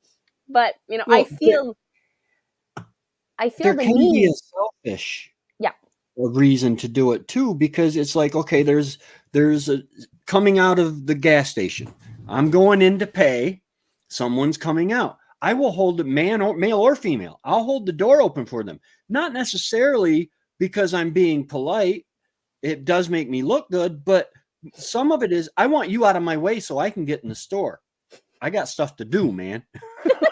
Come on, chop. Yeah. How much time do you keep the door open? I mean, someone is coming, but okay, this is a question of you knowing how long you want to open the door. If I see someone coming behind me and he or she is a couple of steps behind me, I'm going to hold the door. But if I have to wait an entire minute for someone to come inside, I'm so sorry. Someone else is going to open the door for you because I know, chop, I have things to do. Unless she has yoga pants, and you can hold it open for as long as you like. Especially the TikTok version. Yeah. You can talk to the merchandise. Unless Bridget's with you. I understand where some people come from getting mad at nice gestures. However, every time that person gets pooped, on for a nice gesture, they will. Yeah, Yeah. that will definitely change a lot of people. At the extreme, I believe it's why people don't stop fights or similar now. Well, if I would see a fight, I would be terrified to stop it. Yeah, it's very dangerous. When we went through our classes to be able to carry concealed, um, that's one thing you have to be very careful of. If a man is beating a woman, literally hitting the woman, and you intervene, you are now taking that domestic dispute, entering, whether they know it or not, you're bringing a deadly weapon into that. Not to mention, if you pull the guy off her and throw him to the ground, now she can get all offended because you're attacking her man. Yeah. You can't win in that. I would actually go back into the place, or keep my distance, and call the police. I would just call the police. Yeah, but don't let them see you calling the police, because they Of can. course, because then I would be part of the action. Yeah, you're giving them a common enemy then. Yeah. It's sad. It's sad. There's a movie with Nicolas Cage, very old movie, where his wife gets attacked. I don't remember if she dies or anything, but she was pregnant with his child. And he's a military officer, and he beats the man to death to protect his wife. But because he's an officer of the military, he was judged by the military court, and he was Yeah. charged with, I can't remember what, and he ends up going to prison for defending his wife because he killed someone. Yeah. You do not have the rights. Constitutional rights are different than the Uniform Code of Military Justice in But the he was American. not in uniform. He was a civil, like he was dressed civil. But because he's Doesn't part of the matter. military, Yeah. he was judged by the military. And I think he did like 6 years of prison. Wow. And he comes out of prison, his daughter is 5 or something like that. Wow. Yeah. It's a very, well, the movie itself is not just that, but that's how the movie starts. And I got so aggravated when I saw that. He's defending his wife because of a blow to, I think it's to the head, or he killed the guy. I was brought up, if someone offends your wife or your girlfriend, uh, you step in. You step up. That's not to be tolerated. And today, that is very dangerous. Trevor and I actually, Trevor was on a date with his wife, and I was their third party slash Fifth taxi. wheel. Yeah. Fifth wheel. And uh, we went to Riverside Mall to the movies, and one of the security guards at Riverside Mall, he was off duty, came in to pick up his check, but he was screaming at his girlfriend. And Trevor said, "Whoa." And this is a big guy. And Trevor said, "Whoa, you don't talk to a woman like that." And the guy says, "You don't understand." Trevor said, "I don't care." He says, "I will put you down." And which got the rest of the security guys involved. And I'm like, "Oh God, I got to work here tomorrow," because I work there. And come to find out, which Trevor was right. You don't speak to a woman that way, but she had been a stripper. They got engaged. She promised to stop stripping. She was offered a wild amount of money to do a private party for a bachelor party. And then she told him about it, and he was upset. That's what had Yeah, but you gotten. don't wash your dirty clothes in public. Absolutely. Absolutely. I always make sure the guy hears me say, "Thank you. It's flipping -40. I want that door open so I can run in." Yes. Yeah. I just hold the door for people, let them fuss. I am a big boy. True, true. Let them fuss, because Yeah. there is one lady or one man that's going to appreciate it and make your day. Yeah. Yeah, that did Gabby a lot of good. They blamed her for hitting him. Oh. Yeah. What did I miss? She Who's must that? have gotten tried to help someone in an altercation, Oh, and Just got back. Had to take the. No worries. A local 20-year-old stopped a man from beating a woman. He stopped him. He pressed charges. He went by again, and man was beating her again. He drove on by. Have fun. Ladies and gentlemen, I guess nowadays, if your significant other will raise their hand to you and swing, I got to tell you, I cocked back at Wendy once. I cocked back and I realized what I was doing, and I said, "Honey, I'll be back," and I left. Because she Well, even was, children yeah, walk out. yeah. You might as But well say it. I cannot do this right now. I need to yeah, leave. yeah, But it takes and courage. It takes so much courage to admit that you can't do it. because if they will hit you once, then they will hit you again, and it becomes an easy way for them to win the fight. Uh, People aren't taught nowadays, hey, if your wife or significant other wins the argument, you win. You win too, because that's your job, is to lift them up and to hold them up. I don't have to be in order to win. And when you get into the mentality of I have to win this argument at all costs, it gets really, really dangerous, and you lose whether you win the argument or not, because now she's not talking to you, and I got to tell you, sleeping in an empty bed is cold. Yes, it It is. really is. Okay, so this I don't know what it means. Funny how Hollywood, I guess, Yeah, Holly weird they call it, because cheered for Will for slapping Dave. He was yeah, live on TV. yeah, Will Regardless Smith's, of what both of them did, both of them are wrong. yeah, Both of them are wrong. absolutely. Well, actually, I don't think that what's his name? Chris something. Chris Rock, I think it was I Chris don't Rock. think he was aware of the full situation, so he put his foot in his mouth. Yeah. But Well, Will was definitely dealing with something huge. But Well, then he his marriage was strained anyway because she uh, had an open marriage with Will, and Will didn't like it, but he said he loved her enough, he allowed it. That, yeah, stepping, you never know what someone's going through. that's why you never talk, especially on live TV. Yeah, Like the fact that everyone in the world know they have an open marriage is like so disturbing at first. So, yeah. but if it works for them, I'm happy for them. I have like one man to deal with, and there's days I have no idea how to deal with all of it. So I'm married to one woman. That's all I can handle. Why would I yeah, want three? yeah, well, that's for me. I'm speaking for myself. Yeah.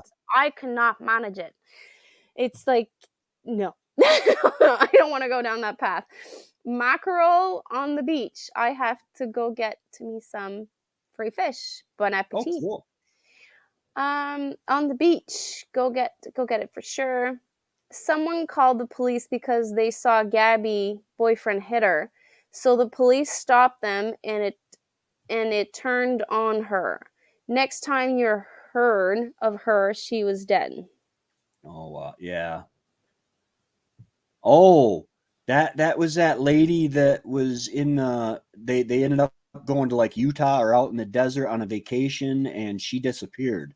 And people were saying, "Wait a minute here," or something like that. Isn't She that the disappeared. vlogger?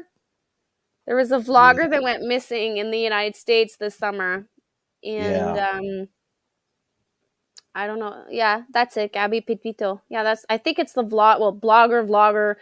She was doing YouTube I think every day, and she was in a van with I her boyfriend. it is it is so close when you go from punching, you're so close to killing someone.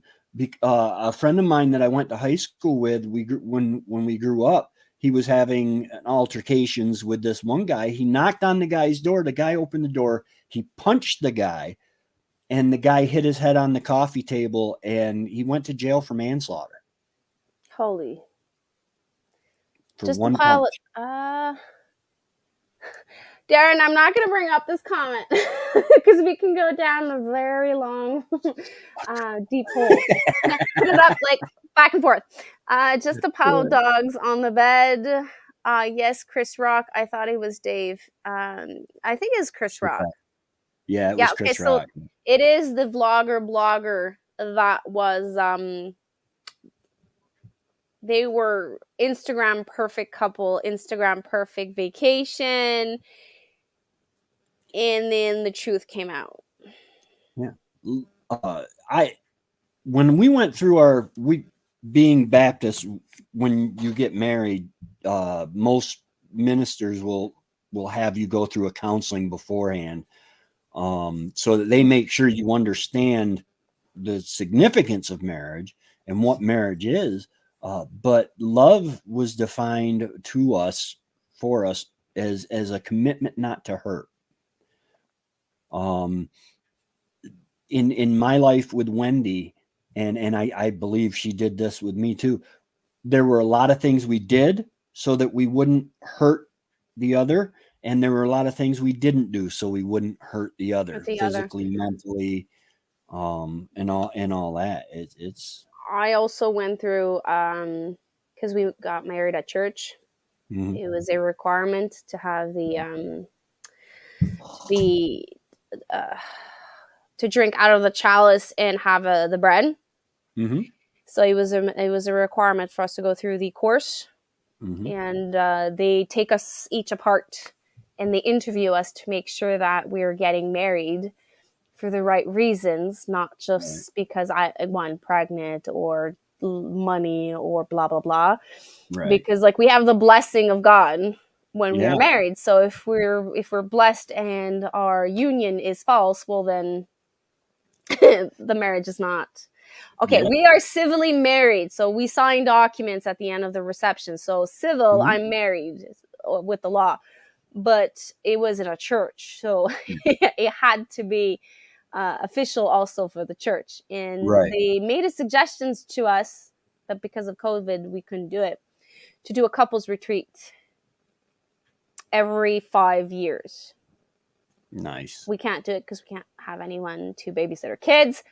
But it was a suggestions to let the household go and to go to those couples retreat, even if it Mhm. was not a religious couples retreat, like just Right. a retreat to do something, Spend time with each spend other. time together so that the household can be left to the household and the couple can be with the couple. So we weren't able to do it, but it was like something that I would have loved to do, like to leave the house and like leave all the problems of the home behind, the kids and all, like the kitchen, the renovation, and everything Yeah. all behind, and like do the retreat. But Well, one thing is when, especially when you're married in a church, or by an officiate that has religious connotations. I think Darren and Brigitte, they still had religious undertones to their marriage. You are declaring and promising before God, or in Darren's case, God's, um, that you're going to love, honor, cherish. Wendy would not let me get obey in there. I said, honey, love, honor, cherish, and obey. She says, I won't say obey. Um, and I tried to sneak I'm it in sorry, there, I'm but laughing. I yeah. shouldn't. The thing is I can count on one hand the amount of times in 26 years that I could not, in good conscience, let her have her way. In stuff, um, and those were hard times. Remember, I mentioned we argued from time to time, Argument and is part of the process. yes, absolutely. Uh, but in 26 years, I don't even think it was 5 times that honey, we can't do it that way. I wish we could, but we're not doing it that way. And well, when we first got married, I was like just a couple years out of the Bible Institute. So she would ask me, why do you see things this way? Or we would get in a discussion about things, and I would quote scripture because my reasoning for doing things was scripture. And she said, don't preach at me. Tell me why. I'm like, and it took a while for me, to learn not to do that so blatantly. And for her to understand my reasoning, it was grounded in scripture. It wasn't I was quoting a higher authority to say, God's on my side. It was me saying, this is why I feel this way. Um,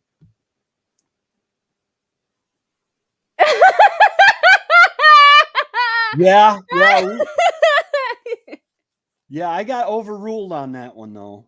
I Love, wasn't honor. allowed to write my vows.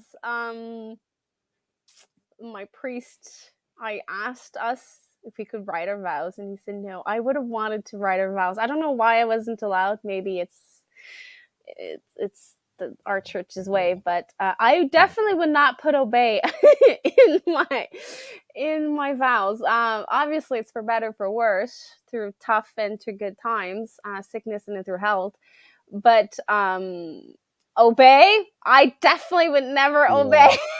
that is it, it goes back to a simpler time, when roles, the gender role, I don't know if they're gender roles, but yeah, gender roles were different.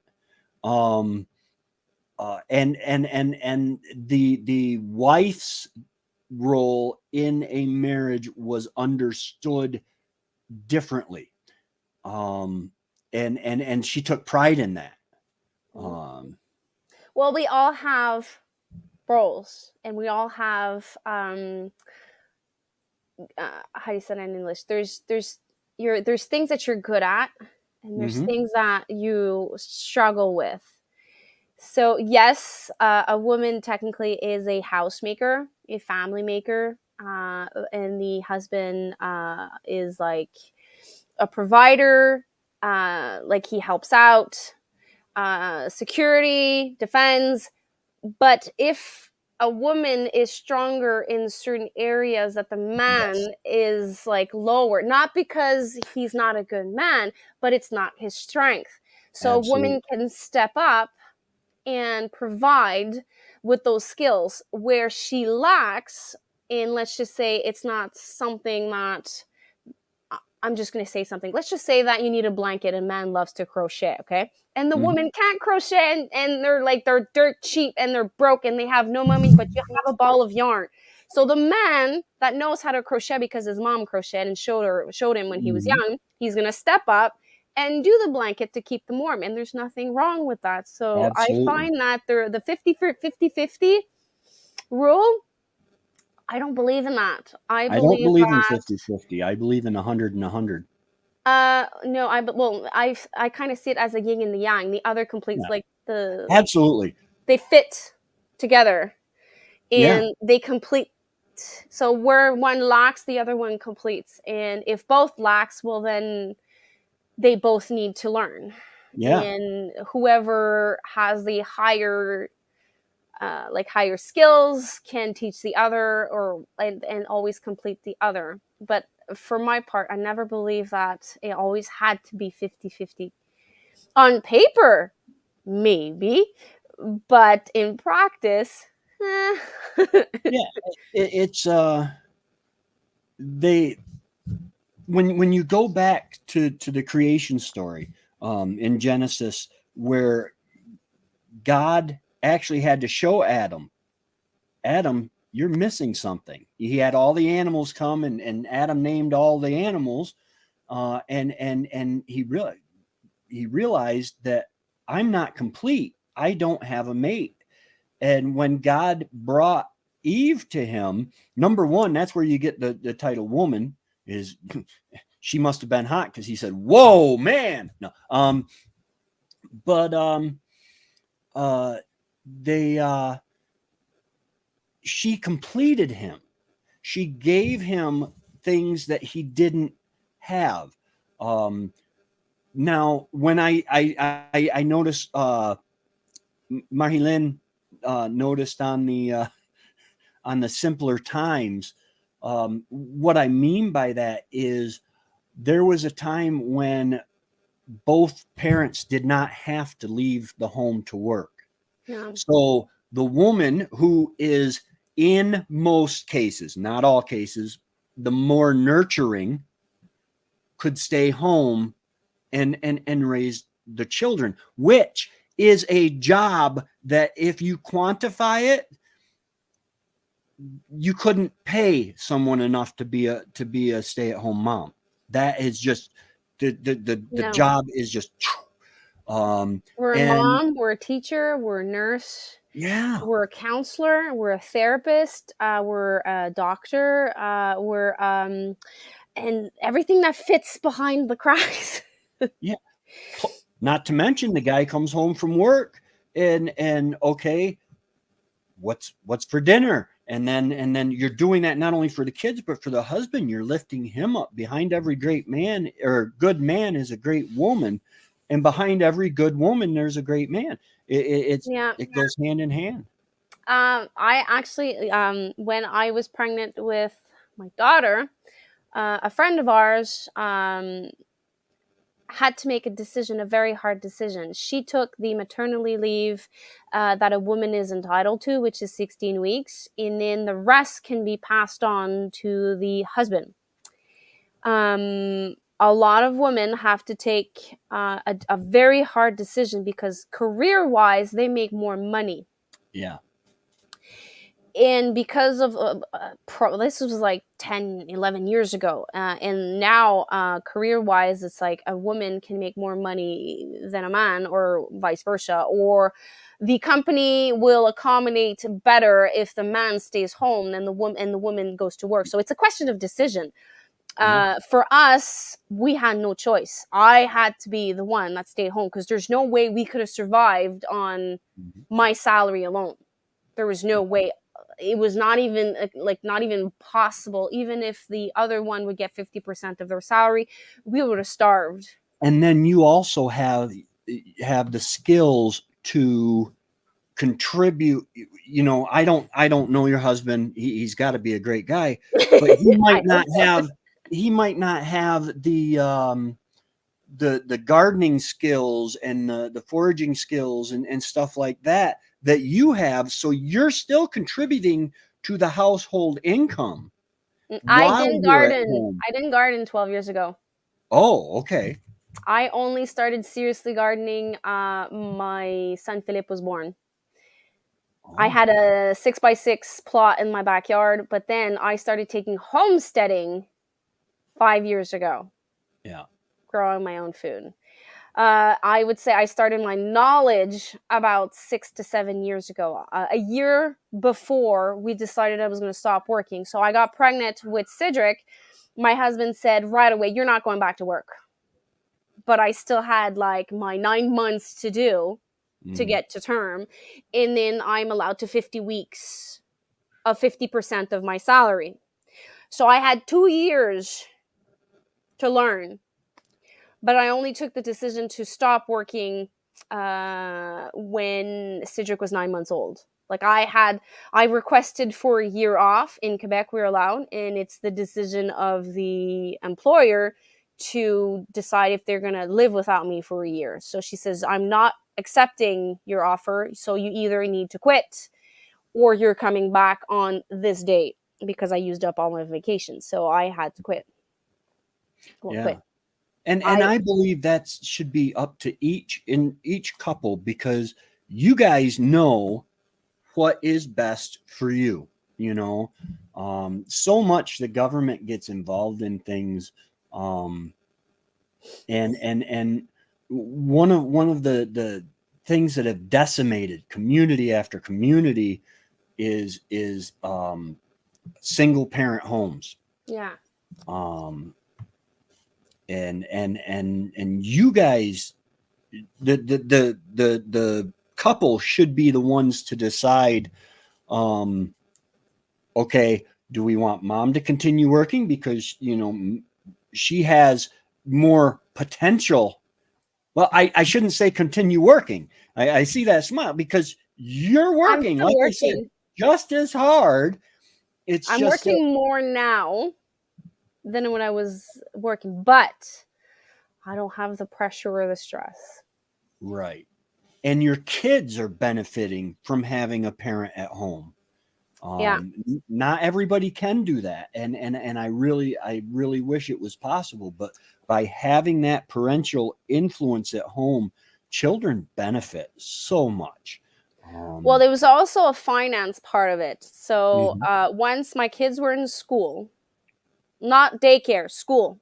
right. School only opens at 8, and you're only allowed to arrive at 7:45, not paying. So if I wanted to bring my kids to school earlier so I could work at 8, I would have to pay morning. It's called the what's it called? The service de garde. It's like they're babysitting, but like at every Yeah. age. So you leave them at school. So I would have to pay for that. And I finished at, like, let's just say I kept my job. I finished at 4:30. So that means they finish school at 3. So I would have to pay for after school. Hmm. My neighbor in front, just before COVID, told me how much she was paying for 2 kids per year just to send her kids to that. And that does not count the days that they're off. Like January 9th is a day off. I choose to send them to that, and I have to pay for it, and it's 20 something dollars per kid per day. And Hmm. there's about 20 to 25 days like that. And she told me how much she was paying for 2 kids, the gas, the traffic. And I started calculating, like, okay, let's just say that I go back to work and I do this much, and then I put gas, blah, blah. I was maybe bringing in like a quarter of my salary back Hmm. in, Yep. a quarter of my salary. Okay, maybe a little bit more, but not half of my most of my salary would pay for just the food, Yeah. not the house, just the food, the kids, the school, the after hours of school, and like their clothing and stuff like that. So that would be 3/4 of my salary. So I'm like, might as well just stay home. Yeah. That There's like, other quarter, you can learn to make it up. You can yeah, you so can. by not sending them to after school or early school, I save a lot. Mhm. Just that. And then by doing everything I'm doing, I'm saving a lot as well. And there's something that's valuable that you cannot pay for, which is time. Mhm. So I wake them up at 6:45 in the morning, so they sleep 45 minutes more. I get to spend 6:45 to 7:30, no pressure with my, well, there is some pressure because I need to take the bus, but like I don't have to leave the house. They are the only one that has to leave the house. So there's like that pressure that's not there. So that portion is priceless. Yeah. So everyone that keeps telling me you're crazy, you should go back to work. I'm like, are you nuts? Like to bring in like a quarter of my salary? Yeah. I'd rather sacrifice and stay home. It's harder. It's It's harder, it's but harder mentally. It's harder socially. It's harder because you're isolated. It's harder because you're judged. Mhm. That was the hardest one. But if I go in the pros and the cons, okay, yes, I can't go out and say I want to buy 100 pack of seeds. I can't do that. But we do have government sending us money because we have kids. Mhm. So when those come quarterly, I say, okay, so we have this much coming quarterly. A certain amount of that budget goes for splurge. Mhm. So every 3 months we splurge. Yep. You And need that. yeah, so I needed a new pair of boots. My winter boots were 12 years old. There were so many holes in them. Water Yeah. was coming in my winter boots. And I'm like, okay, so I'm going to splurge with winter boots and let's hope they're going to last 10 years. So I invested in a good pair of boots. And I didn't feel bad because, like, a little bit of sacrifice in the fact that I buy a little bit more expensive, better quarterly, I don't have to change my boots every year, every 2 years. Yeah. unless if I lose that. But still, so this is the only way I made it possible. My wife is turning 65 and still working 60 hours a week. I retired 4 years ago. I'm so lucky. My husband is like very close to retirement. I doubt, I doubt that he's going to fully retire because he loves what he does. So he's going to have to find something to do with his hands. He loves to weld, he loves to create, he loves to work wood. So I'm going to have to find something for him if he retires. Well, when he retires. Right. By you staying home, you train your children and raise them with values that ultimately will help them and other. Yeah. Yeah. My mom stayed home with my two eldest sisters. In my dad's business was getting actually bigger, and she helped my dad out and she started working. The dynamics of her family changed when my mother went back to work. And part of me wishes that my mom would have worked part-time because I was at school very early in the morning and they would pick me up at school around 5. I don't lack. I didn't lack anything. My dad, since his business was booming, we would go 3 weeks of vacation during the summer. My dad was off during the winter. He made sure that we had everything we needed. But I think personally, I would have preferred my mom being part-time because I would have been able to spend more time with her. Yeah. I want to be a stay-at-home mom. A stay-at-home. I mom to your bunnies. I want to be a stay-at-home, but don't have those saving expenses. If I don't go to work, so if people tell you to go back to work with everything you are, I let them talk. When I decided to stop working, and I'm gonna have to let you guys go because I'm starving after that. When I decided to stop working, I was not in a position to stop working. I should have worked one more year, or at least 6 months. I was in a position that I had to divide a penny in 10 to make Mm-hmm. it work. As soon as my salary stopped, I had to say no to so many things. It was hard. So, if you want to stay home, the only advice I'm going to give you is pay off as much as you can of your debt. So that Which the is good only thing, advice anyway. yeah, pay off your debts as much as you can. And once you have reached an amount of debt or zero debt that you can survive on one salary, then jump. If you jump and you have so much debt, you're going to have a very long 3 years. Yeah. Like, I'm not regretting what I did. I don't regret it at all. It was a very hard decision and I had to sacrifice a lot of things. I had to go garbage hunting and curb hunting a lot. And I Mm-hmm. was like dressed up, like I said, with clothes that were not mine. But those were sacrifices I was able to do. But some sacrifices you can't. So Yeah. being debt free or almost debt free would be my suggestion. Oui, je les ai vus, mon amour. My son is back. Je m'en viens, mon amour. My little one is there. So I have to let you guys go. It's been 2 hours and 15 minutes. I thought this live would be 45 minutes. Awesome live. Awesome live. Awesome live. And we went from uh channel update, Announcements. announcement, and then we like went into so much details that I don't normally go into details, but I'm happy I did. Absolutely. So I'm probably not gonna do another live. No, when is we're Wednesday. Friday night, Remy usually does a live, so I don't want to take up his time. I have a video coming out tomorrow. And then if I go live, I might go live in the day on Friday.